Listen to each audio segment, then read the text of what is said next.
মা, বাবা, শিগগির ওঠো, দেখো কি কাণ্ড! কলা বাগান থেকে কি ধরে এনেছি। ঘুম ভেঙে বিছানায় ধড়মড় করে উঠে বসল বুবাইয়ের মা বাবা। প্রথমটা ভেবেছিলেন মাছ টাছ হবে। কদিন বাড়ির চারপাশে প্রায় হাঁটু খানিক জমা বন্যার জল, আশপাশের খালবিল ভেসে গেছে। হয়তো সে কারণে ও কোনো মাছ টাছ ধরে থাকবে, আর তাতেই চেঁচামেচি।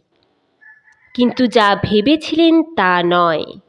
কাক ভরে ভূত দেখার মতো উভয়েই চমকে গেলেন। বলতে গেলে ঘটনার আকস্মিকতায় উভয়েই হতবাক। দেখলেন জল কাদা মাখা একটা হরিণ শিশু থরথর করে কাঁপছে বুবাইয়ের কোলে।